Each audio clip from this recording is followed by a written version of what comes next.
just going to look at areas of rectangles and circles and volumes of cubes and Coke cans and that sort of thing. So it's not too rough. The real application that you have in everyday life, I think, one is in your home. If you're putting in new carpet, or you're trying to paint walls, or you're going to sod your yard, you have to estimate how much square footage you have or square yards you have. And so this is these are good skills to review. I'm currently thinking about the situation because we were on this vacation, and the people that we went with, we let their dogs stay with our dogs, and then there was a fight. I wasn't there, so I don't know what happened, but I know that my dog lost, and so when I went to get him, he's fine. He's a big, tough dog. He's fine, but he was bleeding, and he managed to bleed all over my carpet. So now I think I'm going to get a new carpet. So this is what I'm thinking about as I'm working this problem, is how much it's going to cost. I know. I'd like to do that, but tile or wood, but it's a lot more. No, it's not. You don't think it's more? It is not. Okay, well, maybe I'll look into that. I'll talk to you after class. Okay, maybe you can cut me a deal. All right, so we have area of a rectangle and a square. So the area of a rectangle is just length times width, and since a square has the same length and width, the formula that you often see for a square is just side squared. So this first problem should be pretty straightforward. You're just going to find the area, which is the length times the width. It doesn't matter which one you choose to be the length or the width, because the multiplication is commutative. So 12 meters times 5 meters makes 60 meters squared. Easy enough? Okay, now a parallelogram is a little bit different. You need to figure out what the height is, and you can actually determine the height. Sometimes you may even see it down here. The big thing about heights is they have to be perpendicular to one of the bases, even if you extend it. You need this. You should be able to argue to yourself that these are the same. So that would be a fine way to compute the height if they didn't give it to you inside. The big thing that's important when you're doing some of these, like a trapezoid and a rhombus and a parallelogram, is that the height is this perpendicular distance between two of the bases. So when you look at this problem, the 41 and the 41 are sort of extra information. The area of the parallelogram is base times height, where the height is this perpendicular distance, this right angle, straight down. Okay, so the base is where that height goes. So if they had done it, if they had given you the perpendicular distance between these two, then you would use that. You would use the 41. But okay, so we're going to do just 45 centimeters times 36 centimeters to get our answer there, which is 1,620 square centimeters.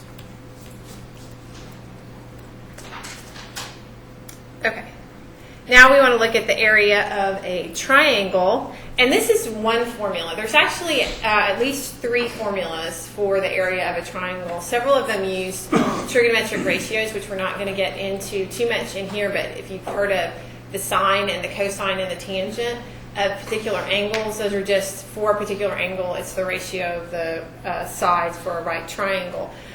There is also a formula called Huron's formula, which I think is really cool.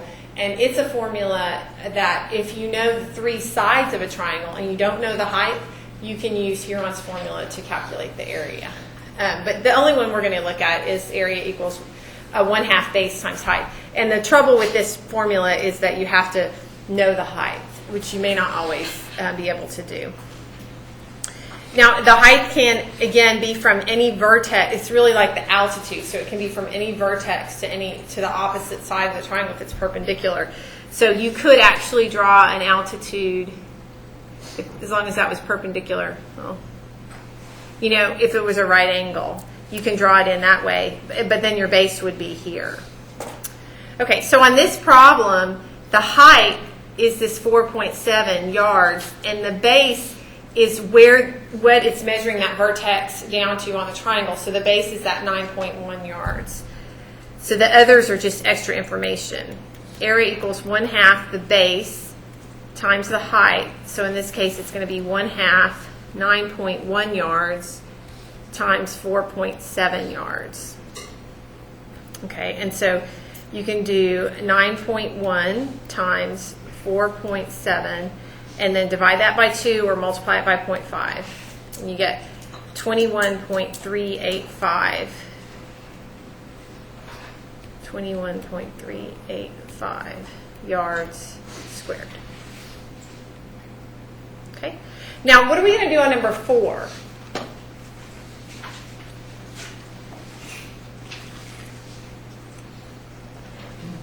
We don't have the height, right? Do we have a way that we could find the height?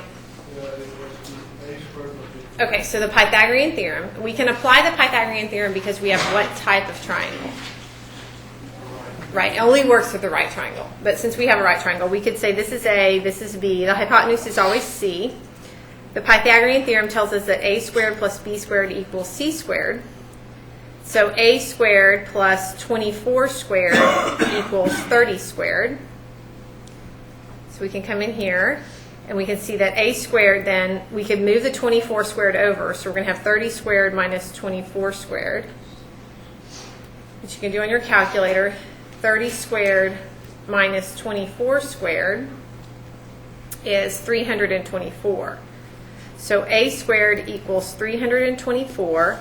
And then in order to find A, you'll take the square root of 324. So that's this button. And it is 18. So now you know the height is 18 inches. So in order to find the area is 1/2 the base times the height. So that's going to be 1/2 the base, which is 24, times the height, which is 18. And so you're just going to have 12 times 18, because half of 24 is 12, or 216 inches squared. Pretty straightforward? Good. Okay, now, I don't know if you knew it, but yesterday, in this class, today is March 15th, yesterday was March 14th, also known as National Pi Day. Yes. And because 3.14 is pi. It's also Einstein's birthday.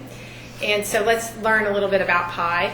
In order to understand something about pi, you have to understand this idea of a circle.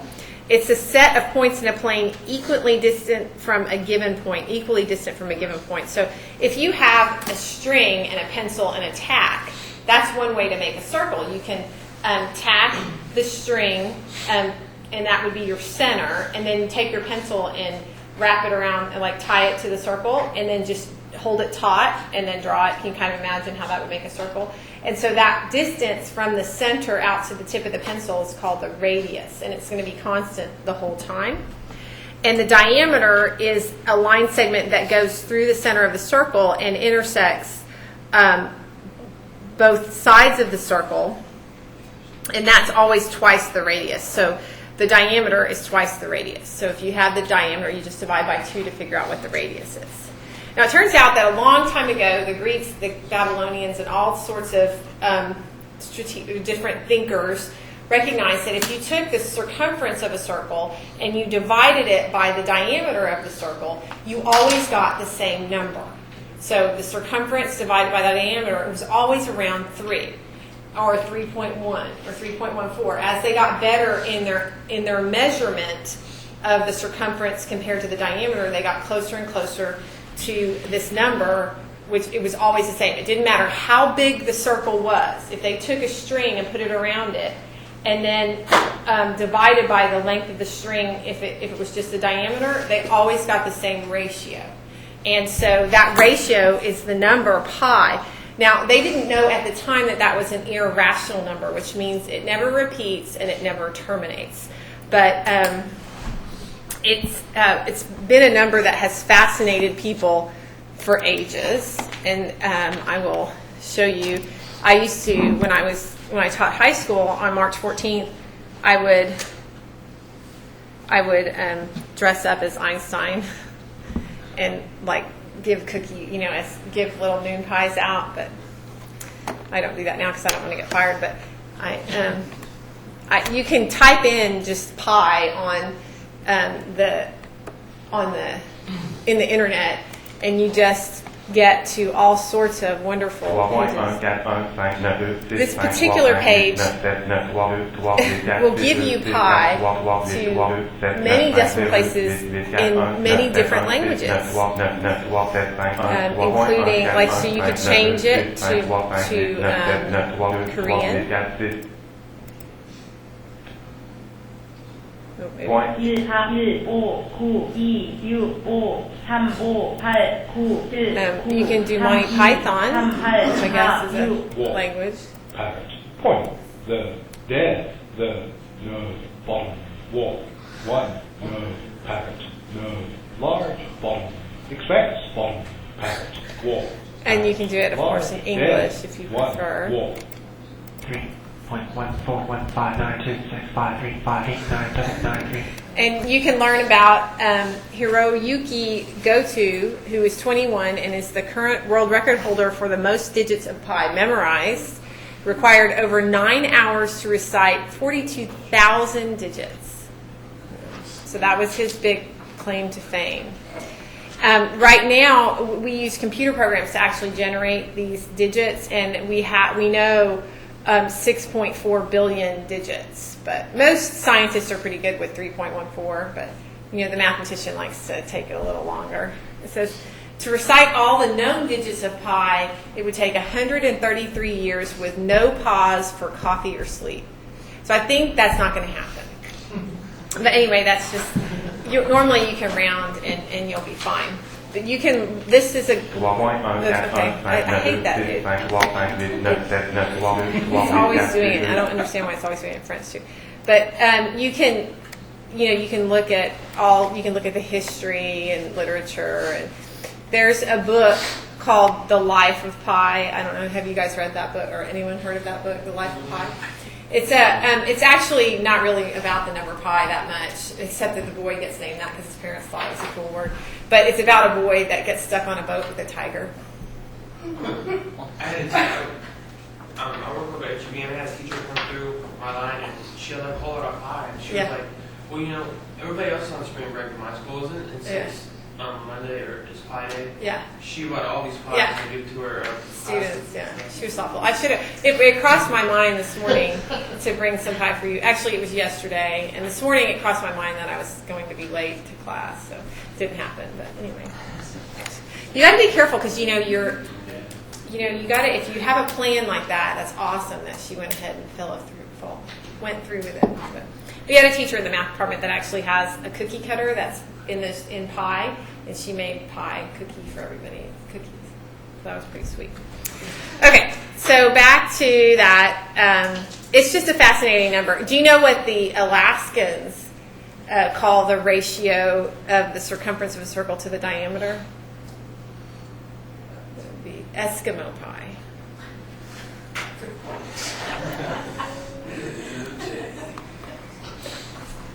All right. Of course, the Halloween joke would be pumpkin pie. Okay. So anyway, all of this is really interesting, and it then gives you the formula for the perimeter or distance around the circumference of a circle. If you just cross multiply here, you can see that the circumference is just pi times d. Whatever the diameter is, you multiply it by this mysterious number pi, and you can get the circumference. Or, since the diameter is twice the radius, you may have heard of 2 pi r. That's another formula for circumference. Okay, so finding the distance around a circle, there's my formulas for circumference. Turns out the area of a circle is pi times r squared. That's the formula for area. So when you're doing this online homework, on the little palette to the left will actually be a pi symbol. And some of the time they want you to put the answer in terms of pi, meaning you do whatever the number is and with a pi. So let me show you. So let's find the circumference and area of the circle, express your answer in terms of pi, and then round to the nearest tenth. So the circumference, remember, is 2 pi r. So you have 2 times pi times 5 centimeters. So the 2 and the 5 can get together. It's called the commutative property of multiplication. You can kind of put them together. 2 times 5 is 10. And then you can slap the pi at the end. So 10 pi centimeters. That would be in terms of pi, expressed in terms of pi. And again, I think it's on the left-hand side.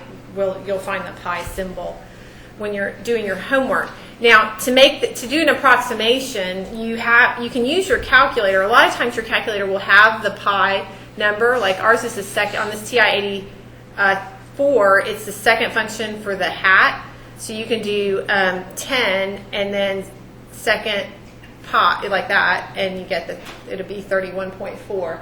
But you have to be careful with this. It'll probably, since they're only asking you to round to the nearest tenth, it's not going to matter. But if they tell you to use 3.14 as pi, you need to use that because your calculator is actually going to give you more digits if you just ask for it. And then that can incur rounding error if they want you to use 3.14, but you use a more accurate. Obviously, yours would be more accurate, but if the computer's grading it, it's going to mess it up. Does that make sense? So just kind of read it and be sure to make sure what they want you to use. So 31.4. And then if we do squiggly equal signs, that means approximately. Okay, your area is pi times r squared. So that's going to be pi times 5 squared, or 25 pi. Normally you put the pi second. So that's going to be 25 times pi, which is 78.5 centimeters squared. Okay. Now, typically when you're working these types of area problems, you may have a shape that combines a couple of the shapes that you're using, like if you're flooring or tiling or working on something in your home. So what you need to do if you want to find the area of a figure, you want to break it up into familiar shapes. And you can do it in 2 ways. In my mind, my eye eventually or exactly went to divide it here, but you could have just as easily divided it here. But anyway, if I divide it here, then I see a larger rectangle that is yellow and then a smaller rectangle that is pink. Okay, and so the area of the yellow rectangle is going to be, well, we have to find out what this length is. Can anybody tell what that length is? It's going to be the 15 plus the 4, right? 15 meters plus 4 meters, so that's 19 meters. So the area is going to be 5 meters times 19 meters plus the area of the pink, which is 4 meters times 15 meters. So this, again, this is not the only way to work this problem. It's just one way, depending on how you split it up. You should get the same answer. All right, and so then our area is 5 times 19 plus 4 times 15. If you type it in all like this, your calculator is going to understand the order of operations. It knows to multiply before adding or subtracting, so you can just type it in like that, and it will give you the correct answer, which is 155. See, if you did it like this, and then 4 times 15, and then did 60 plus 95, you get 155. So this is 155 meters squared. Right now we've got like a little house or a barn or something like that. It should be apparent to you that you have a triangle and a rectangle. We need to find the height of that triangle. An easy one would be to just drop down from this vertex here to this, then would become the base. Oops. So this length right here is going to be the same as this, 25 meters. What about the height? You guys have a guess on how you would compute the height? Say it again. Good. So you'll take this 20 meters and subtract the 12 meters, and that'll be what you have left, okay? So that's about 8 meters, right? 20 minus 12. So that's your height, and your base is 25. So your area is going to be the area of the triangle, which is 1/2 the base times the height, plus the area of the rectangle, which is just base times height, which will be 25 times 12. I should have put the units on all of these, which is meters. Okay, and so this is 100 meters squared plus 12 quarters is $3, so 300 meters squared. So your area then is 400 square meters, or meters squared. Okay, that was fun.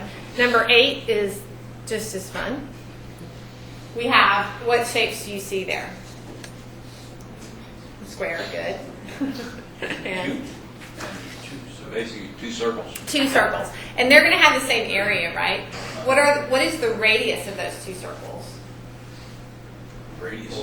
4. Right, the diameter of the circle, like if you squish them together, it would make an 8 centimeter diameter, right? So the radius is going to be 4.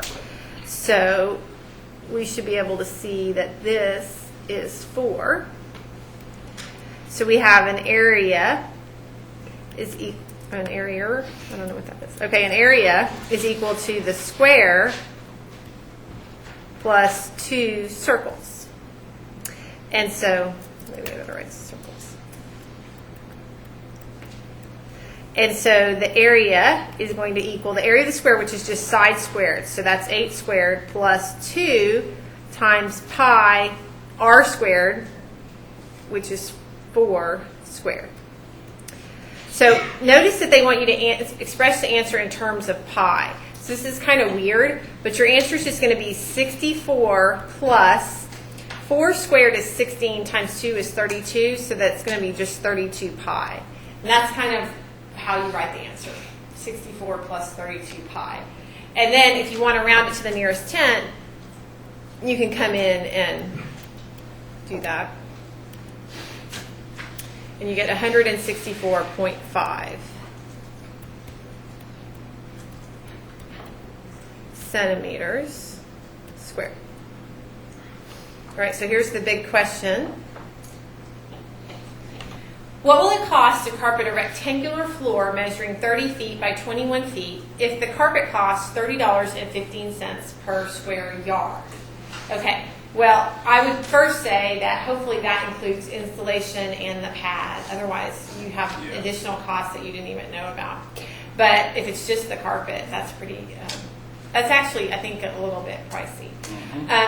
30 feet, though, and the other thing that you should notice is that you have 2 different units. There's a price per square yard, but your measurement is given in feet. Now, it seems easy to me, you have some options here, but to me it seems easy to convert our feet to yards because they're nice multiples of 3. So 30 feet, remember the unit multiplier to convert from feet to yards, we'll cancel our feet, we'll end up with yards. Remember there's 3 feet and 1 yard, so that'll be 10 yards. And then 21 feet is 1 yard to 3 feet, so you should see that that's 7 yards.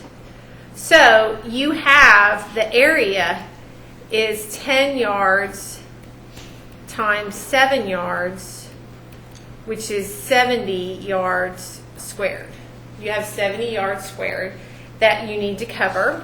Now it costs $30.15 per square yard, so the cost is going to be equal to the area that you need to cover times the price, because it's $30.15. Remember, per is like divided by per 1 yard squared.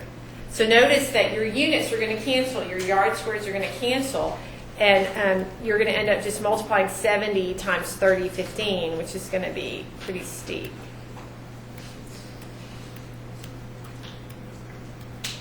Or $2,110.50.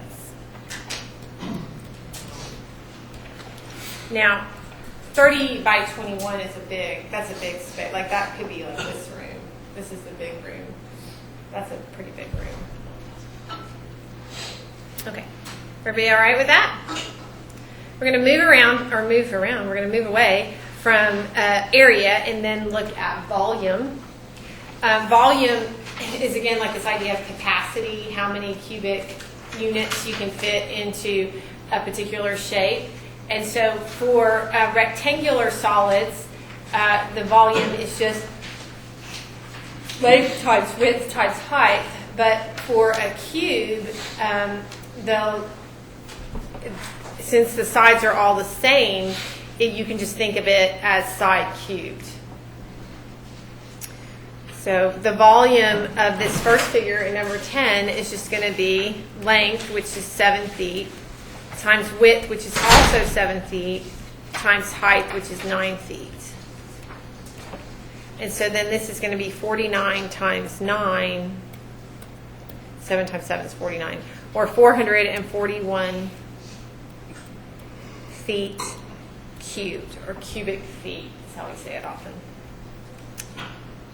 Right, and so then on number 11, you have a cube, so you can just think of this as 3 centimeters times 3 centimeters times 3 centimeters, which is the same as 3 centimeters cubed, or 27 cubic centimeters. Okay.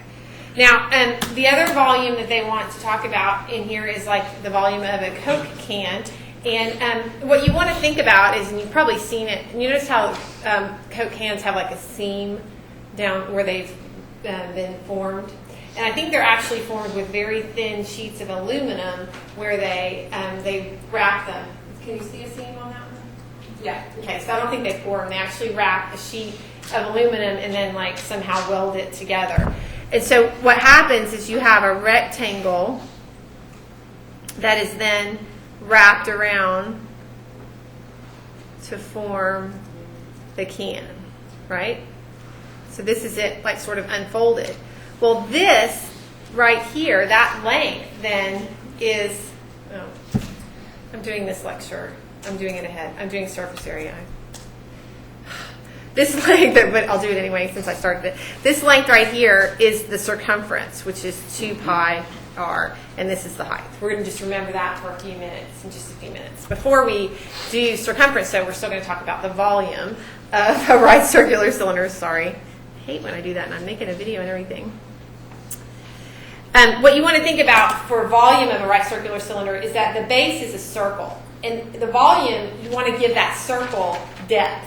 So if you just pile lots of circles on top of each other infinitely, the amount of the height, that would give you volume, right? So that's where this formula comes from.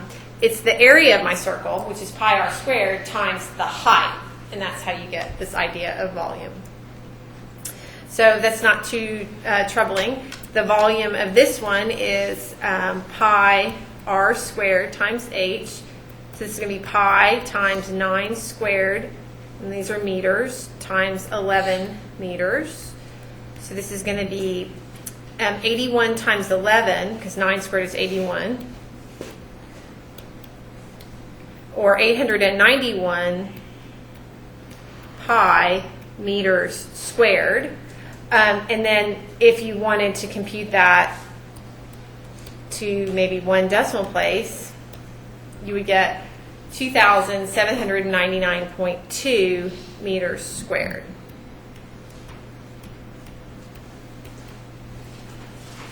So I don't know how they want you to do it on online homework, whether they want that in terms of pi or whether they want just a decimal approximation. Okay, so don't let number 13 fool you. It's kind of tipped over, but the height is still 8. Does that make sense? Yep. And the radius is going to be half of your diameter there, which is going to be 5. So this is volume equals pi r squared times h, which is pi times 5 squared, 5 centimeters times 8 centimeters. So 5 squared is 25. 8 times 25 is 200. So this is 200 pi. And you can get a decimal approximation.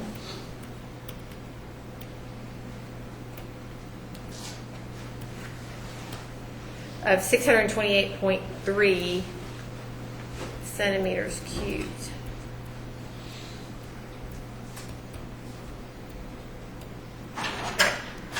Now, another shape that you come in contact with some is this shape called a sphere.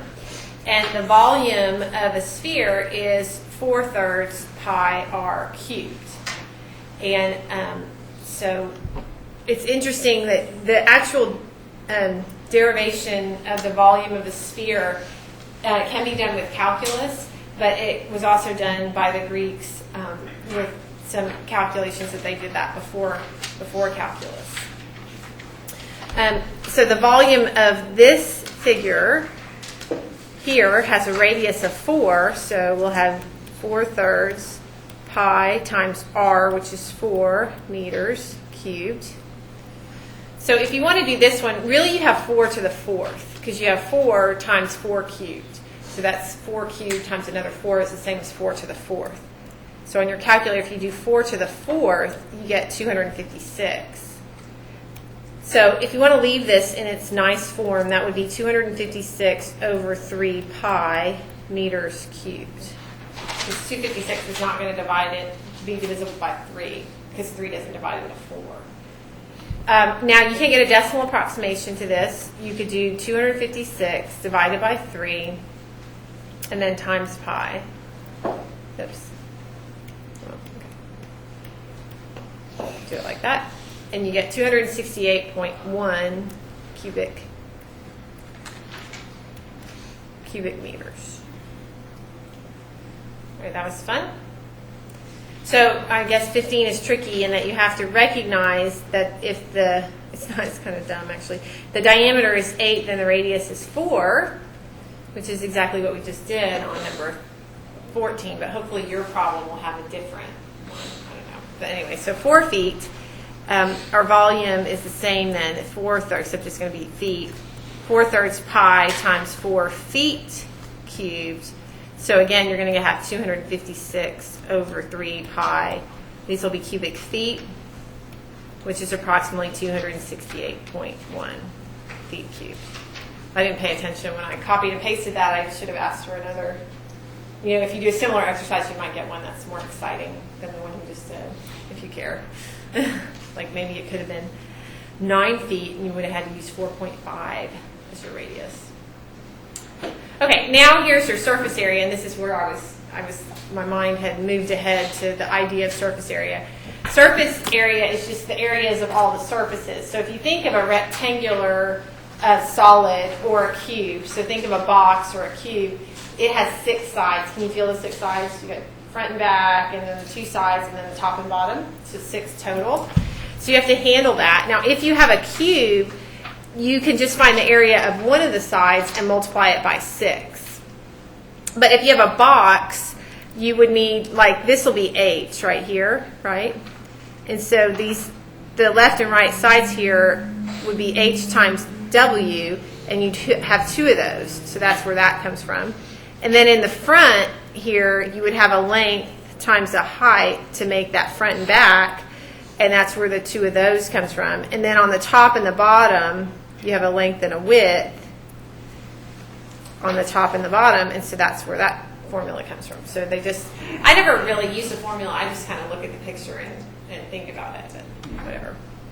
Now, on the circular cylinder, this is what I was getting at earlier. If you have a sheet of paper or a piece of metal or whatever that you fold and to form a cylinder, you should be able to convince yourself that the surface area is going to be the top and the bottom, which are both circles, so that's why we have 2 pi r squared in our formula. And then also this side shape. But this side shape was a rectangle that had just a height of whatever the height of of the can is, or the cylinder is, but the length is actually going to be the distance or the circumference around the circle. So if you unfold this length right here is 2 pi r. So that's where the 2 pi r comes from, and then times the height is if you imagine this being unfolded, that circle, that length would be 2 pi r. Does that make sense? And then times the height. And then, of course, you have your circle on the top and circle on the bottom, which is why there's 2 pi r squared. Okay, so if we were going to find number 16, the surface area of this figure, we're going to do, I don't actually use the formula, I just kind of think about it. Like this is 4 times 7, and I've got a left and a right of those. So 2 times 4 feet times 7 feet. And then I have a front and a back, that's 8 feet by 7 feet. So I have 2 8 feet by 7 feet. And then I have a top and a bottom that is 4 by 8, right? So a top and a bottom, so I'm going to have to say plus 2 times 4 feet by 8 feet. So 4 times 7 is 28, times 2 is 56 feet squared, plus 8 times 7 is 56, times 2 is 112 feet squared, plus 4 times 8 is 32, times 2 is 64 feet squared. Then I can just add those together. 56 plus 112 plus 64 is 232 feet squared. And these are typically in calculus, we do these types of formulas because in engineering, you may want to find maybe a shape, maybe the size of a box that will maximize a particular volume for a given and minimize the surface area, because or you may have a cost, maybe you're holding a liquid and the sides of the walls to create those is less than to create the circular base, or they need to be made out of a different type of material. So you're finding these different costs and you want to either minimize or maximize maybe the volume but minimize the cost. When you have those kind of constraints, you use these formulas along with calculus to determine what dimensions would be the best. Okay, find the surface area of the figure here. Now this is just a cube, so we have 6 times side squared.